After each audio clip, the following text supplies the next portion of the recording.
Hello dear students, once again welcome back to our channel Gyan lab. So आपके इतने demand करने पे हम आपके लिए लेकर आए हैं चैप्टर नंबर 3 के पीवाईक्यूज का लेवल 1। ये जो एमसीक्यू सीरीज हमने स्टार्ट की है, ये सीरीज स्पेशली एमएचटी सीईटी 2025 और एमएच बीएससी नर्सिंग सीईटी 2025 के एस्पिरेंट्स के लिए है। आप लोगों के लिए हमने वन शॉट सीरीज भी प्रोवाइड किया था बोर्ड्स के टाइम पे, वो आप वीडियो देखो, उसके बाद टेक्स्ट बुक रीड करो और उसके बाद आप ये पीवाईक्यू सॉल्व करो। बस एक ही चीज मैं बोलूंगी कि अगर आप लोगों को सीईटी एग्जाम में अच्छे मार्क्स लाने हैं तो आपको मैक्सिमम पीवाईक्यू सॉल्व करना पड़ेगा। और मैक्सिमम पीवाईक्यू सॉल्व करने के लिए आप हमारा ऐप डाउनलोड करके मॉक टेस्ट सॉल्व कर सकते हो। 2 मॉक टेस्ट हमने आपको फ्री में प्रोवाइड किया है, बाकी मॉक टेस्ट आप परचेस करके सॉल्व कर सकते हो। जितना ज्यादा मॉक टेस्ट सॉल्व करोगे उतनी ज्यादा प्रिपरेशन आपकी अच्छी हो जाएगी। चैप्टर नंबर 3 पे आते हैं। चैप्टर नंबर 3 का अगर वेटेज हम देखें तो 5 to 6 मार्क्स के एमसीक्यूज सीईटी में चैप्टर नंबर 3 से आते हैं और बहुत ही प्यारा सा छोटा सा चैप्टर है। तो इसका वन शॉट लेक्चर्स अपने यूट्यूब चैनल पे ऑलरेडी अवेलेबल है। इसका वन शॉट लेक्चर देखो, टेक्स्ट बुक रीड करो और एमसीक्यू सॉल्व करो। एमसीक्यू सॉल्व करते टाइम बुक अपने सामने रखो, जैसे ही क्वेश्चन डिस्प्ले होगा वीडियो को पॉज करो, आंसर लिखो और वीडियो के एंड में सब लोग अपने मार्क्स कमेंट करेंगे कि किसके कितने क्वेश्चंस राइट आए। ऐप डाउनलोड करके आप नर्सिंग एग्जाम का सैंपल पेपर चेक कर सकते हो। यहाँ पे जो हमने आपको 2 मॉक टेस्ट फ्री में दिया है, आप वो 2 मॉक टेस्ट फ्री में चेक कर सकते हो। ऐप में लॉगिन करने के बाद आपको लेफ्ट साइड में 3 लाइंस दिखाई देती है, उस पर फ्री मटेरियल चेक करो और उसमें थर्ड फोल्डर टेस्ट का जो फोल्डर है वहां आपको फ्री मॉक टेस्ट मिलेगा। आप यहाँ साइंटिस्ट के नेम की पीडीएफ भी डाउनलोड कर सकते हो, ये काफी इंपॉर्टेंट है, इसमें से क्वेश्चन पूछे जाते हैं। जिन बच्चों को सीईटी के लिए लाइव लेक्चर्स अटेंड करना है तो हमारा क्रैश कोर्स जो हमने लॉन्च किया है वरदान बैच 2.0, आप ये बैच भी ज्वाइन कर सकते हो। यहाँ पे आपको live lectures plus mock test दोनों मिलेंगे। और कितने मॉक टेस्ट मिलेंगे? कम से कम 22 मॉक टेस्ट मिलेंगे, यानी कि 2200 एमसीक्यूज आपको प्रैक्टिस करने के लिए मिलेगी। आपको अलग से मॉक टेस्ट परचेस करने की जरूरत नहीं पड़ेगी। और अगर आपको लेक्चर अटेंड नहीं करना है, आपको सिर्फ मॉक टेस्ट सॉल्व करना है, तो आप हमारा सिर्फ मॉक टेस्ट परचेस कर सकते हो। जितना ज्यादा मॉक टेस्ट करोगे मार्क्स उतने ज्यादा बढ़ेंगे। चल देखते हैं पहला question, very interesting one. How many chromosomes are present in each cell of a person suffering from Down syndrome. Down syndrome के पेशेंट में कितने क्रोमोसोम्स प्रेजेंट होते हैं? डाउन सिंड्रोम को हम 21st ट्राइसोमी भी बोलते हैं, यानी 21st क्रोमोसोम पे 3 क्रोमोसोम्स प्रेजेंट है। नॉर्मल ह्यूमन के पास 46 क्रोमोसोम्स होते हैं और अगर 21st पोजीशन पे एक एक्स्ट्रा क्रोमोसोम आ गया तो टोटल कितने क्रोमोसोम्स हो जाएंगे? 47। तो डाउन सिंड्रोम पेशेंट के पास टोटल 47 क्रोमोसोम्स होते हैं। Very good. Next question, thalassaemia कौन से टाइप की डिसऑर्डर है? रिसेसिव डिसऑर्डर है, डोमिनेंट है, ऑटोसोमल है, सेक्स लिंक्ड है, कैसा है?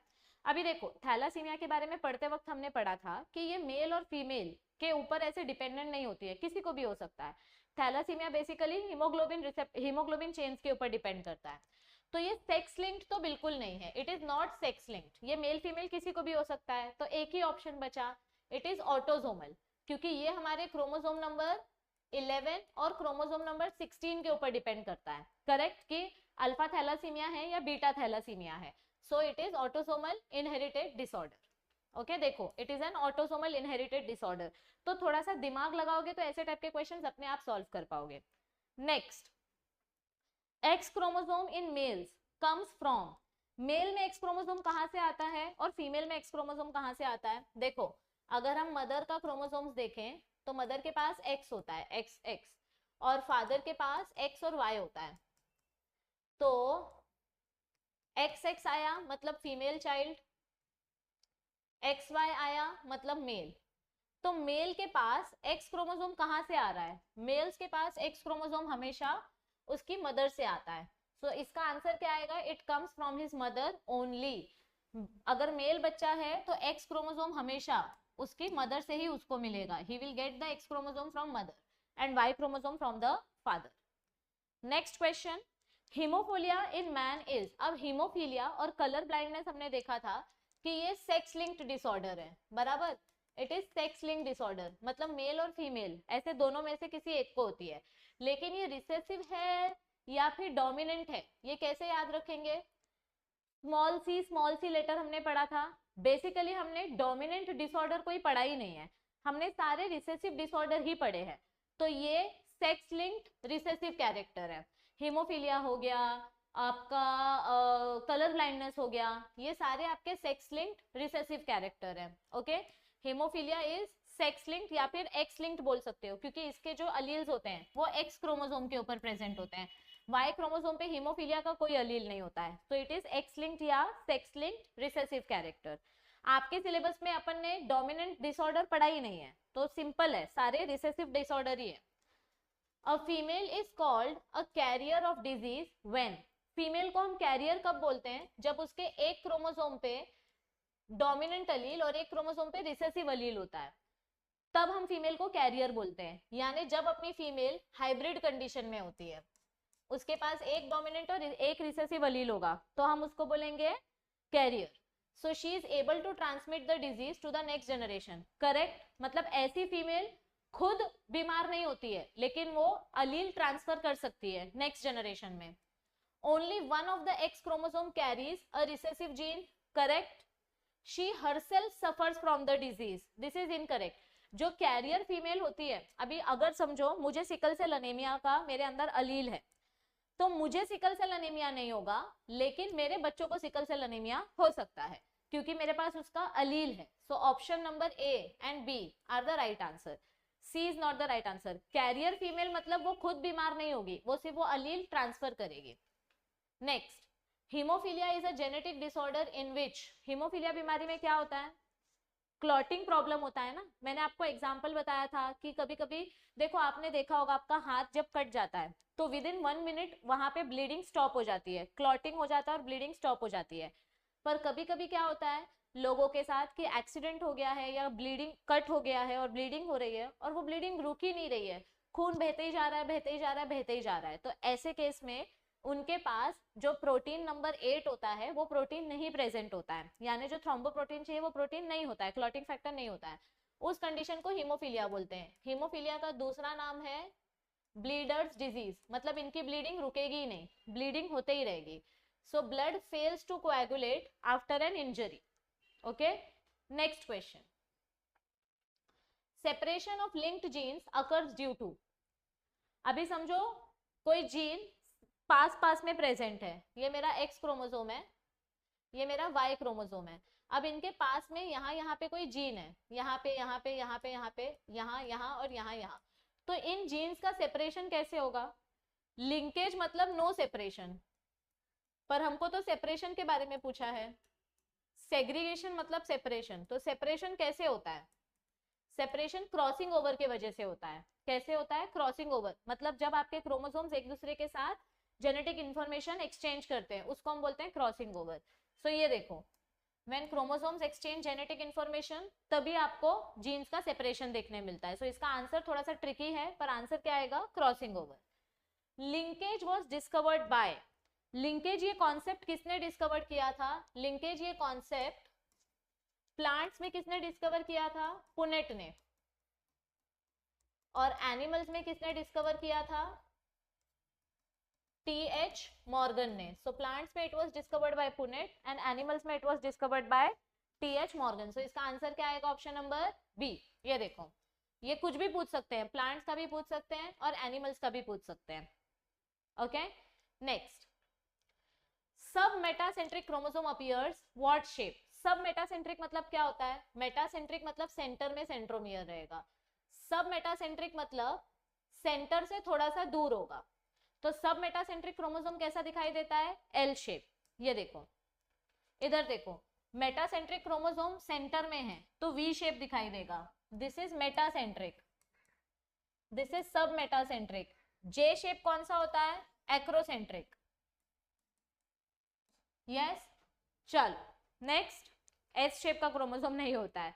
Okay, genes present on non homologous region of X chromosomes are called as what, ये मेरा एक्स क्रोमोसोम है, ये मेरा वाई क्रोमोसोम है, तो यहाँ पे जो जीन्स प्रेजेंट है नॉन होमोलोगस रीजन मतलब unequal region, this is non homologous region. तो नॉन होमोलोगस रीजन में जो जीन्स प्रेजेंट है इनको क्या बोलेंगे, एक्स लिंक्ड जीन्स। क्या बोलेंगे इनको, X linked genes. Linked genes मतलब जो नॉन होमोलोगस रीजन में प्रेजेंट होते हैं, so these genes are called as X linked genes. Y chromosome पे जो जीन्स प्रेजेंट रहेंगे यहाँ पे, इनको बोलेंगे वाई लिंक्ड, और ये अपना होमोलोगस रीजन है, करेक्ट। चलो next, which one is genetically less active, इसमें से कौन सा क्रोमोसोम लेस एक्टिव होता है? यस, जिसकी साइज छोटी होती है, जिसके पास कम जीन्स हैं, साइज में ये छोटा है और इसके पास कम जीन्स अवेलेबल हैं, तो ये लेस एक्टिव होगा। क्रोमोसोम की साइज बड़ी है, इसके पास ज्यादा जीन्स प्रेजेंट हैं, तो ये ज्यादा एक्टिव होगा। So option number B is the right answer, Y chromosome is genetically less active. Next, who proposed the chromosomal theory of inheritance, chromosomal theory of inheritance का कॉन्सेप्ट किसने दिया? निरेनबर्ग एंड मैथी ने जेनेटिक कोड दिया था, ये तो chapter number 4 का क्वेश्चन है। मेंडल ने, मेंडल को हम फादर ऑफ जेनेटिक्स बोलते हैं, इन्होंने हमको F1 F2 जनरेशन के बारे में बताया और 3 लॉ दिए थे। वॉटसन एंड क्रिक ने डीएनए का हेलिकल स्ट्रक्चर बताया था। तो क्रोमोसोम की थ्योरी किसने दी थी? सटन एंड बोवेरी ने। तो Sutton and Boveri introduced chromosomal theory of inheritance. Next, when one member of a pair of allele genes express itself as a whole, it is in the case of, समझो अपने पास 2 अलील है, लेकिन इसमें से इसका phenotype आपको टॉल कैरेक्टर दिखा रहा है, मतलब है इसके पास 2 अलील, एक कैपिटल अलील है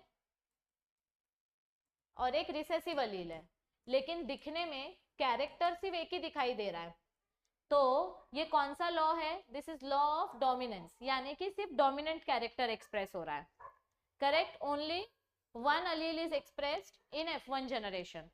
Next, inheritance of ABO blood group is an example of, ABO blood group किसका एग्जाम्पल है? मल्टीपल अलील्स का,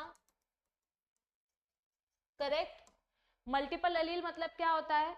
एक जीन के पास, मतलब एक जीन है पर उसके अलील्स मल्टीपल हैं, जैसे कि ब्लड ग्रुप का जीन है I, पर इसके 3 टाइप्स हैं, A, B एंड I0, या फिर इसको स्मॉल I से रिप्रेजेंट करते हैं।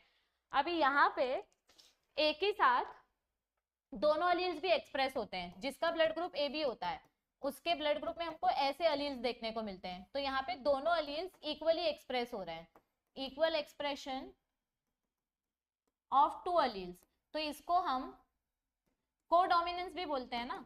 कोडोमिनेंस का एग्जांपल वो गाय वाला था ना, ब्राउन गाय और व्हाइट गाय, रेड गाय और व्हाइट गाय, दोनों में से हमको क्या देखने को मिलता है कि रेड काऊ और व्हाइट काऊ को जब हम क्रॉस करेंगे तो ऐसी गाय मिलती है जिसमें रेड कलर के ऊपर व्हाइट स्पॉट्स या व्हाइट कलर के ऊपर रेड स्पॉट्स होंगे, तो ये तो कोडोमिनेंस का एग्जांपल हो गया। तो एबीओ ब्लड ग्रुप में भी कोडोमिनेंस होता है, मल्टीपल अलील भी बोल सकते हैं, कोडोमिनेंस भी बोल सकते हैं, डोमिनेंस भी बोल सकते हैं, क्योंकि यहाँ पे दोनों अलील्स डोमिनेट हो रहे हैं। So option number A and B दोनों करेक्ट आएगा, पर इनकम्प्लीट डोमिनेंस इसमें नहीं आएगा, क्योंकि आपको बीच का कुछ ब्लड ग्रुप नहीं मिलता है, आधा ए आधा बी ऐसा नहीं होता है, या तो आपको दोनों अलील्स एक्सप्रेस इक्वली दिखाई देंगे या तो कोई एक ही अलील एक्सप्रेस होगा, मतलब या तो सिर्फ ए होगा या तो सिर्फ बी होगा या फिर ए बी दोनों होगा। ओके चल next question, a mother with blood group O has child with blood group O, okay, the blood group of father could be, अभी देखो हमारी जो मदर है, मदर का ब्लड ग्रुप क्या बोला है? मदर का ब्लड ग्रुप O है, मतलब इट विल बी I0 या फिर स्मॉल i, ठीक है। और चाइल्ड का ब्लड ग्रुप क्या बोला है? चाइल्ड का ब्लड ग्रुप भी O है, मतलब I0 या फिर स्मॉल i। तो अभी फादर का ब्लड ग्रुप क्या होगा? फादर का ब्लड ग्रुप या तो A होगा या तो B होगा या तो O होगा, इट कैन बी A या तो फिर इट कैन बी B या तो इट कैन बी O, क्योंकि जब इसका गैमेट्स फॉर्म होगा तो देखो मदर के पास से तो एक ही अलील आएगा, बराबर, मैं ये कंसिडर कर रही हूँ, दोनों का मीनिंग सेम है। फादर के पास से अगर A आया, फादर के पास से अगर ये वाला अलील आया तो बच्चे का ब्लड ग्रुप ए हो जाएगा, बच्चे के पास ए ब्लड ग्रुप आ जाएगा। This is wrong. अगर फादर के पास से बी वाला अलील आया तो बच्चे का ब्लड ग्रुप बी हो जाएगा। दिस इज ऑल्सो रॉन्ग, क्योंकि अपने को बोला है कि बच्चे का ब्लड ग्रुप ओ होना चाहिए। तो यानी कि यहाँ पे मदर से आई लिया और फादर से आई लिया, तो यहाँ पे बच्चे का ब्लड ग्रुप ओ होगा। अब इधर देखो, फादर के पास दो डिफरेंट टाइप के अलील्स है ना, फादर के पास ए भी है और आई भी है। तो अभी यहाँ पे अगर मैं मदर का आई लू और फादर का ये वाला अलील ले लू तो मुझे बच्चे का ब्लड ग्रुप ओ मिल सकता है। तो या तो फादर का ब्लड ग्रुप ए होगा, या तो बी होगा, या तो ओ होगा। ए बी ब्लड ग्रुप नहीं होना चाहिए फादर का। अगर ए बी ब्लड ग्रुप हुआ तो बच्चे का ब्लड ग्रुप ओ होगा ही नहीं। तो या तो फादर का ब्लड ग्रुप ए होगा, या तो फादर का ब्लड ग्रुप बी होगा, या तो फादर का ब्लड ग्रुप ओ होगा। तीनों में से कोई भी एक होगा। It can be A, B और ओ। इधर देखो, फादर का ब्लड ग्रुप बी भी हो सकता है, फादर का ब्लड ग्रुप ए भी हो सकता है, फादर का ब्लड ग्रुप ओ भी हो सकता है। ठीक है, ये देखो, बच्चे का ब्लड ग्रुप अगर ओ है तो मदर और फादर का ब्लड ग्रुप क्या हो सकता है? It can be A, it can be B, it can be A या फिर बी। ओके, एक साथ ए बी नहीं होगा। Next, how many possible genotypes are there for ABO blood group system? ABO blood group system के लिए कितने genotypes होंगे? देखो, this is the gene of blood group, ये अपने ब्लड ग्रुप का जीन है। Sorry, this is blood group gene I. अब इसके कितने टाइप्स हैं? I A, I B, small I. तो इसके कितने टाइप्स हो सकते हैं? आई ए ए ऐसा एक टाइप हो सकता है, और या फिर I A I. Next, I B B ऐसा एक टाइप हो सकता है, या फिर I B I. And next, I A B ऐसा हो सकता है। ओके, एंड आना चाहिए और नहीं आना चाहिए। एंड लास्ट में ओ ब्लड ग्रुप के लिए it will be small I small I. तो कितने जीनोटाइप्स हुए? ये देखो, ये ए ब्लड ग्रुप के लिए है, ये बी ब्लड ग्रुप के लिए है, ये ए बी ब्लड ग्रुप के लिए है, और ये ओ ब्लड ग्रुप के लिए है। तो कितने जीनोटाइप हुए? 6 जीनोटाइप्स हुए ना। 1 2 3 4 5 6, सब अलग अलग है एक दूसरे से। तो कितने जीनोटाइप्स हो सकते हैं ब्लड ग्रुप में? 6 जीनोटाइप्स हो सकते हैं। करेक्ट। ये देखो, this is 1 genotype, this is 2nd genotype, ये ए और ए ब्लड ग्रुप का है, दिस इज 3rd। ये हो गया बी और बी ब्लड ग्रुप का, 4 5, ये दोनों तो सेम है इसलिए इसको काउंट नहीं करेंगे। एंड दिस इज 6, ये सेम है इसके साथ, ये सेम है इसके साथ, इसीलिए इसको भी काउंट नहीं करेंगे। तो टोटल 6 टाइप के जीनोटाइप्स अपने पास हो सकते हैं। Due to cross between TTRR and this, the resultant progeny show what percentage of tall red flowers? फटाक से इसको क्रॉस करो, capital T capital T capital R small r into small t small t small r small r। तो क्या आएगा इसका offspring? इसमें से गैमेट क्या बनेंगे? Small t small r। इसका गैमेट क्या बनेगा? Capital T capital R capital T small r, बराबर। Capital T capital R capital T small r। तो अभी ये देखो, capital T small t capital R small r, हो गया ना?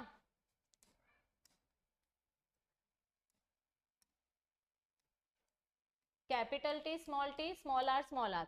तो दो ऑफस्प्रिंग्स मिले। ये ऑफस्प्रिंग कैसा है? This is tall, this is red, this is tall, this is white. Recessive colour है ना, ये दोनों अलील्स रिसेसिव है। तो आपको क्या पूछा है? What percent of tall red flowers will be there? आपको 2 फ्लावर मिले, उसमें से 50% टॉल रेड है, 50% टॉल व्हाइट है। तो परसेंटेज क्या आएगा? 50%। नॉर्मल क्रॉसिंग किया, ये देखो नॉर्मल क्रॉसिंग किया, 50% टॉल रेड है, 50% टॉल व्हाइट है। Correct. Next question, in F2 progeny of dihybrid cross, the expected genotypic proportion of individual homozygous for both dominant characters is? जब आप डाईहाइब्रिड क्रॉस करते हो, देखो इसके लिए ये वाला टेबल देखो, जब आप डाईहाइब्रिड क्रॉस करते हो, किधर गया रे, जब आप डाईहाइब्रिड क्रॉस करते हो तो ये 3 लाइन ना लिख के ले लो, इसको लर्न करो अच्छे से, these 3 lines are very important. जब हम डाईहाइब्रिड क्रॉस करते हैं तो इसमें ऑल होमोजाइगस डोमिनेंट, मतलब ऐसे अलील जो सब कैपिटल है, ऐसे कितने देखने को मिलेंगे, सिर्फ एक। ऑल होमोजाइगस डोमिनेंट 16 में से सिर्फ एक है। ऑल होमोजाइगस रिसेसिव अगर पूछा तो ऑल होमोजाइगस रिसेसिव मतलब सारे लेटर स्मॉल होने चाहिए, वो भी सिर्फ एक है। और अगर आपको ऐसा कुछ पूछा hybrid heterozygous for both characters, तो ऐसे सिर्फ 4 है अपने पास, ये 4 फॉर बोथ द कैरेक्टर्स। सो इसका आंसर 4/16 भी लिख सकते हो, या फिर 4/16 को अपन डिवाइड करेंगे तो आंसर 1/4 भी आ सकता है। तो ये 3 लाइन लर्न करके ले लो। अगर आपको डाईहाइब्रिड क्रॉस दिया है और उसमें आपको पूछा all homozygous dominant for both characters, तो आएगा 1/16। All homozygous recessive for both characters 1/16, और अगर हेट्रोजाइगस आया तो 4/16। अब इधर क्वेश्चन क्या पूछा है, you have to find genotypic ratio for individual homozygous of dominant। homozygous for dominant मतलब क्या, 1/16, मतलब दोनों अलील्स कैपिटल होना चाहिए, तो ऐसा सिर्फ एक ही ऑफस्प्रिंग मिलता है अपने को, करेक्ट। ये देखो इधर पे एक ही ऑफस्प्रिंग ऐसा है ना, होमोजाइगस डोमिनेंट, करेक्ट। इस टेबल पे बहुत सारे क्वेश्चंस आते हैं, सो ये टेबल काफी इंपॉर्टेंट है। Next question, how many laws of inheritance were proposed by Mendel. Mendel sir ने कितने लॉ दिए थे हमको, 3 लॉ। ये तो एकदम चिरीमिरी क्वेश्चन है ना। 3 laws, law of dominance, law of purity of gametes and law of independent assortment. Next question, in Mendel's dihybrid experiment out of 16 phenotypes short plant with wrinkled seeds were, ये देखो सब small अलील है, मतलब क्या पूछा है अपने को, ऑल होमोजाइगस रिसेसिव। क्या पूछा है इधर पे, ऑल होमोजाइगस रिसेसिव। तो ऑल होमोजाइगस रिसेसिव कितना आएगा, एक ही ना, 1/16। तो आंसर क्या आएगा इधर पे, कितने 16 फिनोटाइप्स में से कितने रिसेसिव हैं, एक ही है। तो इसका आंसर क्या आएगा बताओ, नीचे कमेंट करो, इस क्वेश्चन का आंसर नीचे कमेंट करो, आंसर क्या आएगा इसका, क्या आएगा इसका आंसर। 16 में से कितने ऐसे ऑफस्प्रिंग्स हैं जिसमें ऑल होमोजाइगस रिसेसिव है। मैंने इधर आंसर लिखा है, आपको सिर्फ इसका ऑप्शन कमेंट करना है, क्या आएगा इसका आंसर। चलो आगे बढ़ते हैं। Yes, next, a dihybrid plant on self pollination produces 400 offsprings. अब ये बहुत इंपॉर्टेंट क्वेश्चन है। How many seeds will have this genotype. कौन सा जीनोटाइप है ये, heterozygous for both, heterozygous for both. Heterozygous for both के लिए अपन ने क्या पढ़ा था, 4/16 बराबर। तो आपको क्या बोला है, टोटल अपने पास 400 बच्चे हैं, और हेट्रोजाइगस फॉर बोथ के कितने बच्चे रहेंगे। तो ये देखो 4/16 है ना, इसको डिवाइड करो 1/4, सो देयरफॉर 1/4, टोटल बच्चे कितने हैं 400, तो डिवाइड करो 4 1 4, 1 into 100 is equals to 100। तो कितने बच्चे ऐसे रहेंगे जो हेट्रोजाइगस फॉर बोथ रहेंगे, आंसर क्या आएगा इसका बताओ मुझे। यस, ये देखो इसका कैलकुलेशन देखो, आपको ये पूछा है ना ऐसे कितने ऑफस्प्रिंग्स मिलेंगे, 16 में से 4 ऑफस्प्रिंग्स ऐसे होते हैं जो हेट्रोजाइगस फॉर बोथ होते हैं, तो अपन इधर 4/16 लिखते हैं, और अपने पास टोटल 400 बच्चे हैं, तो आंसर क्या आएगा 4/16 into 400। तो मैंने इधर सिंपल कैलकुलेशन बताया है, इधर पे नॉर्मल है, 4 1 4, 4 4 16, 4 1 4, 4 1 4, 4 0 0, 4 0 0, डायरेक्ट 100 लिख सकते हो, या फिर इधर पे 16 को 4 से और 25 से डिवाइड किया है, नॉर्मली आंसर 100 आएगा। सो इसका आंसर क्या आएगा 100। सबको ये क्वेश्चन समझ में आया है, ऐसे क्वेश्चन सीईटी एग्जाम्स में कंपलसरी आते हैं, तो आपको समझ में आना चाहिए कि पूछा क्या है, वो ट्रिक समझ में आनी चाहिए।